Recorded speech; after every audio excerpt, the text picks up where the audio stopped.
Bonjour à tous, je vous présente dans cette vidéo le cas numéro 27, contenu dans l'ouvrage Le triomphe de la vie. Il nous parle de Mauro Lira, un jeune homme âgé de 15 ans qui fut renversé par une voiture. Nous allons commencer comme toujours par une présentation de Chico Xavier pour ceux qui ne le connaîtraient pas. Et pour ceux qui le connaissent déjà, comme toujours, cette vidéo est chapitrée. Vous pouvez donc, si vous le souhaitez, passer directement à la deuxième partie. Francisco Cândido Xavier est le plus grand médium du XXe siècle. Mais bien au-delà de ça, il fut un exemple vivant d'humilité, de charité, de don de soi, d'aide à son prochain. Il s'impliquait dans la charité auprès des nécessiteux et grâce à sa médiumnité, il transmit des milliers de messages apportant ainsi apaisement, réconfort à des milliers de familles endeuillées. Il a également psychographié 412 ouvrages qui se sont vendus à plusieurs millions d'exemplaires pour lesquels il n'a jamais accepté le moindre centime. Tous les droits d'auteur ont été reversés en totalité à des œuvres de charité. Chico a toujours vécu très modestement jusqu'à la fin de sa vie. Vous pouvez trouver sur YouTube des vidéos décrivant la vie de cet homme merveilleux. Ce que je souhaite ici, c'est partager avec vous quelques-uns des messages qu'il a transmis, notamment ceux contenus dans le livre A Vida Triumpha, Le triomphe de la vie, de Paulo Rossi Severino Nobre. Cet ouvrage contient 45 messages reçus par le médium Francisco Cândido Xavier qui furent analysés scientifiquement. On peut voir à la fin de chaque message tous les signes d'identification contenus dans celui-ci, circonstances, lieux, dates et faits dont certains sont même quelquefois inconnus de la famille du défunt et qui se vérifient par la suite. Je trouve que ces messages sont une véritable source d'espoir pour tous ceux qui ont perdu un être cher et à plus forte raison lorsqu'il s'agit d'un enfant. Voilà pourquoi je souhaite les partager avec vous. Chico Xavier disait « Il y a un sentiment plus fort que la perte d'un enfant, c'est la certitude de savoir qu'il vit toujours. » Je vous souhaite à toutes et à tous le meilleur. Le triomphe de la vie. Cas numéro 27. Nom, Mauro Lira. Âge, 15 ans. Cause du décès, renversé par une voiture. Nous avons connu monsieur et madame Lira à Uberaba lors d'une de nos visites habituelles. Et c'est dans le quartier Pinheiros de Sao Paulo, où ils résident, que nous les avons interviewés. Triunfo et Ivete, les parents du jeune Mauro Lira, nous ont confié des informations importantes sur sa personnalité. Mauro est né à Sao Paulo le 7 octobre 1961. Il est décédé le 6 juillet 1977 dans la ville de São Bento do Sapucaí, où il passait ses vacances lorsqu'il fut renversé par une voiture. Il étudiait dans le collège Objetivo. Mauro aimait les sports et il les pratiquait, football, kung-fu, capoeira et natation. Il était supporter de l'équipe de football des Corinthians et il allait fréquemment voir les matchs. Fils responsable, il extériorisait peu ses sentiments, peut-être parce qu'il avait un pressentiment de son départ. 6 mois avant, il avait dit à ses parents qu'il allait voyager. Il leur avait dit de s'habituer à son absence, mais qu'il continuerait à leur écrire. Ivete est spirit convaincu depuis 15 ans. Triunfo ne croyait en rien jusqu'à ce qu'il reçoive le message de son fils. Il ne voulait pas entendre parler de spiritisme, bien qu'il eût laissé son épouse assister à ces réunions. En recevant la lettre, Ivete a été très émue.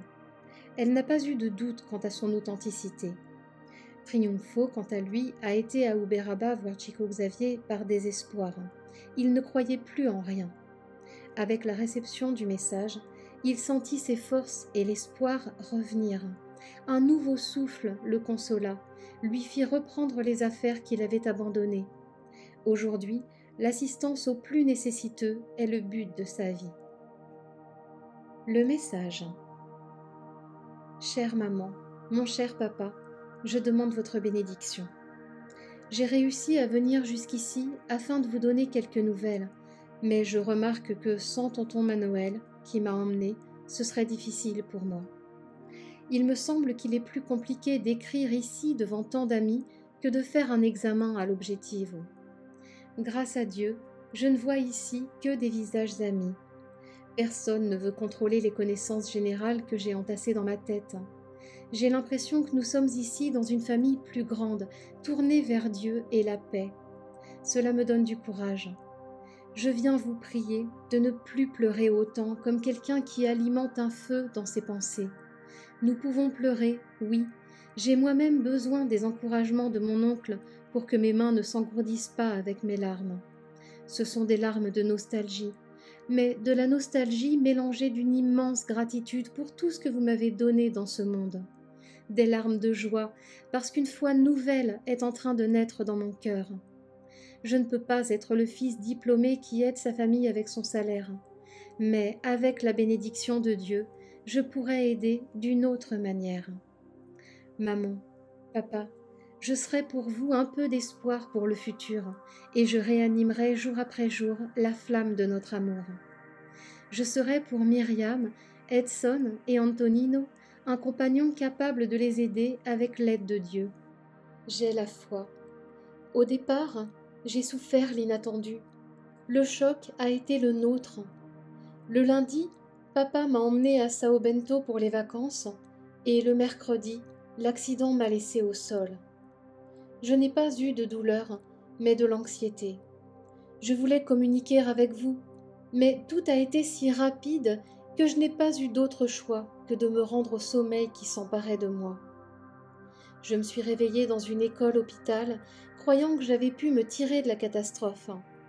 Mais quand les docteurs d'ici ont dit que j'allais mieux intérieurement, mon cœur a sursauté. Comprenant que je me trouvais dans une sorte d'autre vie, j'ai pleuré comme un enfant, et j'ai commencé à entendre les plaintes et les prières qui venaient de la maison. Maman m'apparaissait si présente en moi, pleurant et demandant le pourquoi de l'épreuve par laquelle nous passions. C'est comme si j'avais eu un miroir dans les pensées et un téléphone dans mon cœur. « Mon fils, pourquoi? Pourquoi ?»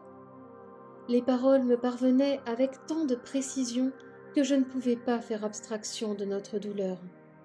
Je sais que les prières et la confiance en Dieu nous adoucissent les plaies de l'âme. C'est comme ça que j'ai amélioré ma condition. Je suis ici pour vous demander courage et résignation. Je pense aux frères que j'ai laissés. Antonio est un enfant, Myriam est une fleur de Dieu dans notre foyer et Edson est un compagnon qui a besoin de notre amour. N'accusez personne pour mon retour violent. Rappelons-nous comme nous étions prudents dans les rues mouvementées de Sao Paulo. Je suis sortie de la ville immense pour trouver de nouvelles réalités dans le calme de la campagne. Tout a une raison d'être. Je ne sais pas encore enseigner ou consoler, mais j'ai retrouvé en tonton Manoël et en mamie Maria 2 anges protecteurs qui m'ont choyé comme un fils. D'autres amis m'aident. Si toi, papa, et toi, maman, étiez plus forts, j'irais beaucoup mieux, plus vite. Pour l'instant, il existe comme un nuage autour de moi quand vous ressassez à la maison cette traversée qui ne doit pas être envisagée comme un adieu. C'était un voyage forcé et inattendu qui répond aux lois divines qui s'accomplissent. Dieu permet que ces choses se produisent pour notre bien. Cela me console de penser que je n'ai pas été imprudent. Le véhicule m'a trouvé comme un recouvreur de dettes auquel on ne peut pas résister. Je suis bien mieux et je ne suis pas encore complètement bien parce que la nostalgie et les larmes coulent encore par cette blessure en nous. Cependant, c'est une nostalgie que la foi en Dieu guérit doucement mais sûrement. Mes chers parents, ayez une pensée pour moi dans vos prières et mentalisez comment j'ai été et comment je suis, non pas comment je suis passée de l'autre côté. Je devais passer par cette épreuve qui est déjà derrière nous. Maintenant, nous devons penser à notre bien-être et notre tranquillité. Maman chérie, bénis-moi. Papa, bénis-moi également. Vous remerciant pour la présence de tous ces bons amis que vous m'offrez, je vous donne toute ma reconnaissance. Je reste pour toujours le fils qui vous doit tant, et je prie Dieu qu'il vous récompense avec le bonheur que vous méritez pour tout ce que vous faites à la maison. Avec tout mon amour. Mauro. Commentaires et signes d'identification. 1. Manuel Lira Rodriguez est l'oncle de son père. 2. Le collège Objetivo est le lieu où il étudiait. 3.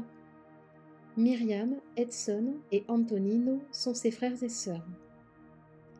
4. 4 juillet 1977, jour où son père l'a emmené à São Bento de Sapusai. 5. 6 juillet 1977, le jour où il fut renversé. 6. Maria Rodrigues Diez est son arrière-grand-mère paternelle.